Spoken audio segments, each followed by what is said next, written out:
हर हर महादेव सभी को। कैसे हैं आप सभी? उम्मीद करती हूँ सभी स्वस्थ और एकदम मस्त होंगे और महादेव की कृपा आप सभी पे हमेशा बनी रहे। बस यही दुआ करेंगे। तो चलिए करते हैं आज का रिएक्शन वीडियो स्टार्ट। तो आज का रिएक्शन में देने वाली हूँ अंशु के ऊपर, रिकॉर्डिंग जिज्जी, धीरज भाई, अंकल आंटी। तो सबसे पहले तो बोलना चाहूंगी, धीरज भाई का ब्लॉग तो आप लोगों ने देख लिया होगा। तो जिस इसने धीरज भाई का ब्लॉग पूरा देखा, धीरज भाई अंकल आंटी का भतीजा और अंशु का भाई, कजन, कजन है कि भाई, जो भी है।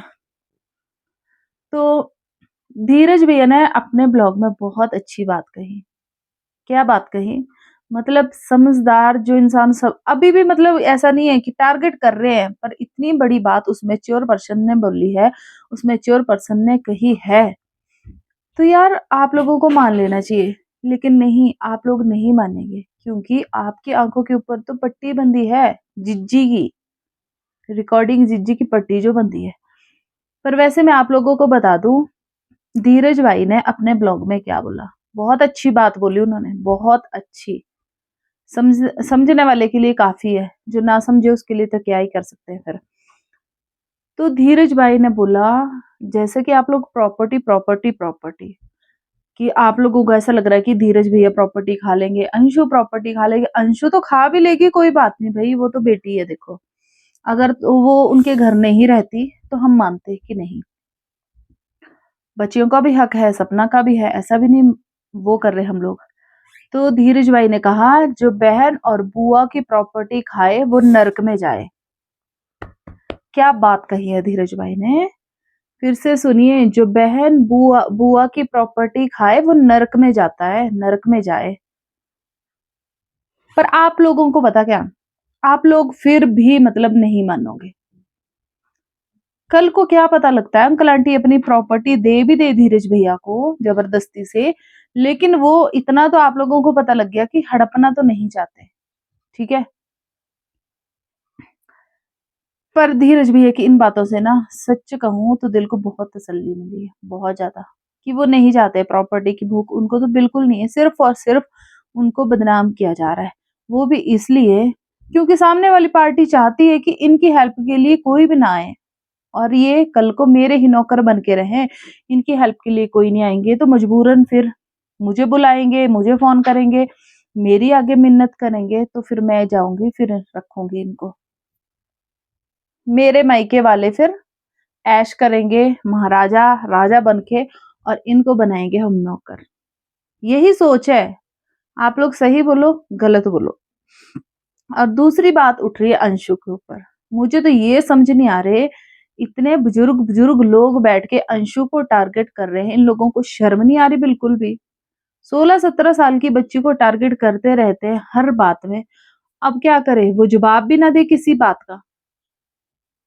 उसको टारगेट किसने किया है? उसकी जिज्जी ने।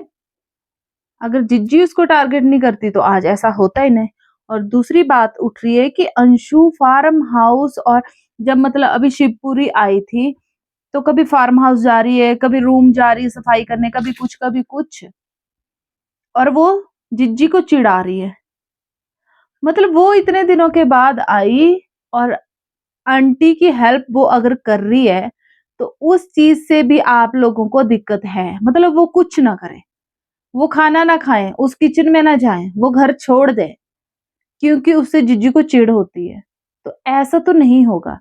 अगर वो लड़की इतने दिनों के बाद अपनी मम्मी के पास आई है, शिवपुरी आई है और वो मम्मी की हेल्प कर रही है हर जगह, तो इसमें बुराई क्या है? अब डेली डेली तो वो भी बेचारे जा नहीं पाने फार्म हाउस। आंटी जी होते हैं घर पे, अंकल होते हैं ड्यूटी पे, तो डेली तो वो भी नहीं जा पाएंगे, वो भी घर पे रहेंगे। तो बीच में चलो धीरज भी आते हैं या फिर अंशु आएगी, तो मतलब हो जाती हेल्प उनकी। और तीसरी बात कि अंशु को बोला जा रहा है कि अंशु और सपना ने एकजुट होके घर से जाने का फैसला लिया था, ठीक है। और सपना ने जो बातें सारी बोली, फिर वो अंशु के मुंह से भी बुलवाना चाहती थी। थैंक गॉड आप लोगों ने इतना तो माना कि सपना ही बुलवाना चाहती थी अंशु के मुंह से। अपने ही मुंह से बोल रहे आप लोग, कुछ एक रिएक्शन चैनल वाले, कि सपना बुलवाना चाहती थी। तो पता क्या है, सच कभी नहीं छिपता। कभी भी नहीं। तो इसीलिए अंशु ने कुछ नहीं बोला। सपना ने चाहा अगर मैं अकेली बोलूंगी तो दुनिया उंगली उठाएगी, जैसे अभी उठ रही है सपना के ऊपर। तो उसने सोचा अगर अंशु भी उनके खिलाफ बोलती है तो दुनिया मान जाएगी और मैं बहुत अच्छी लेडी रहूंगी, हमेशा मुझे प्यार ही मिलेगा लोगों का, और लोग तो बेवकूफ है, इनका क्या, ये तो बेवकूफ बनते ही रहेंगे। लेकिन ऐसा नहीं हुआ। ठीक है, उन माँ बाप के भी दो कोहिनूर गए हैं, भगवान ने साथ दिया उनका। तीसरी बात, सपना क्या बुलवाना चाहती थी कि अंकल जी छेड़खानी करते हैं उनके साथ, ये बुलवाना चाहती थी कि अंशु भी बोले अपने मुंह से। तो सपना ने भी ये बातें तब तक ही बोली जब तक सामने वालों ने चुप थे, तब तक सपना बोलती रही, जी जी बोलती रही। जैसे ही अंकल का सामने से वीडियो आया कि जिज्जी का भाई भी अंशु के साथ छेड़खानी, मतलब हुआ होगा कुछ, अंशु ने बताया होगा, तो फिर उसके बाद जिज्जी क्यों नहीं बोली? पूछना था आपने, क्यों हो गई वो चुप? ये बातें कोई छोटी मोटी नहीं होती। करैक्टर पे उंगली उठाना कोई छोटी मोटी बात नहीं होती, बहुत बड़ी बात होती है। लेकिन जिज्जी उसके बाद नहीं बोली, बिल्कुल चुपचाप हो गई। क्यों? क्योंकि फिर आग इस तरफ लग रही थी। और बहुत सारे लोग बोलते कि जिज्जी तो भाई चुप। जिज्जी पता कब चुप होती है?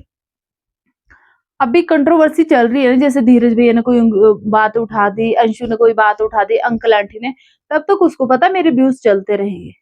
जैसे ये लोग एक हफ्ता चुप बैठेंगे, फिर आएगी उनको उंगली देने की, फिर कंट्रोवर्सी स्टार्ट करेगी। और रही बात कंट्रोवर्सी की, और जो आप लोग बोल रहे हैं कि अंशु को मोहरा बनाया जा रहा, तो अंशु को किसने मोहरा बनाया? जिज्जी ने, और किसी ने मोहरा नहीं बनाया अंशु को। इसलिए अंशु, मैं तो ये बोलूं कि मत बोलो उसको कुछ भी। बच्ची है, बच्ची थी, है और रहेगी, उसको मत मजबूर करो। अब अंकल आंटी है तो वो तो भाई जब आएगी अंशु तो कुछ ना कुछ तो बोलेंगे ही ब्लॉग में, कि ना बोले वो भी। मुझे तो सच में ना आंटी अंकल को देख के बहुत दया लगती है, बहुत ज्यादा। बेचारे बिना बात के। रही प्रॉपर्टी की बातें तो ऊपर वाला है, आप भी इधरी है, हम भी इधरी है, सब नजर आ जाएगा कि प्रॉपर्टी कहाँ किसको जाती है। लेकिन जब धीरज भैया ने ये बात उठी है, धीरज भैया ने बोला है कि प्रॉपर्टी के जो कागज है, जो सपना की बनती थी, जो बच्चों की बनती थी, वो उसे भेज दिए गए हैं।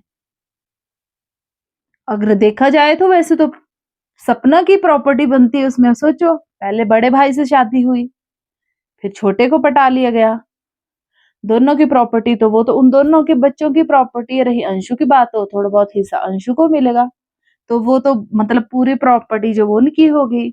तो सामने वाली पार्टी यही चाह रही है कि सारी प्रॉपर्टी हमें मिल जाए, मिल भी जाती अगर वो ढंग से रहते, पर नहीं, उनको ढंग से रहना ही नहीं आया। बहुत सारे लोग बोल रहे हैं कि जिज्जी को दबाया जा रहा है, जिज्जी कब तक दबेगी? कहाँ से लग रहा है आप लोग, कहाँ उसके घर दबाने जा रहे हैं क्या? आपको लगता है कि जिज्जी दबने वाली है? जो मरे हुए पति की रिकॉर्डिंग भी वायरल कर सकती है, वो कहाँ से दबेगी? ये बताओ मुझे। दब जाएगी वो? कभी भी नहीं। तो वीडियो हो गया मेरा बहुत ज्यादा लंबा, करती हूँ अब वीडियो का यहीं पे एंड, और मिलते हैं एक नए रिएक्शन वीडियो में। तब तक रखिए अपना बहुत सारा ध्यान। हर हर महादेव सभी को।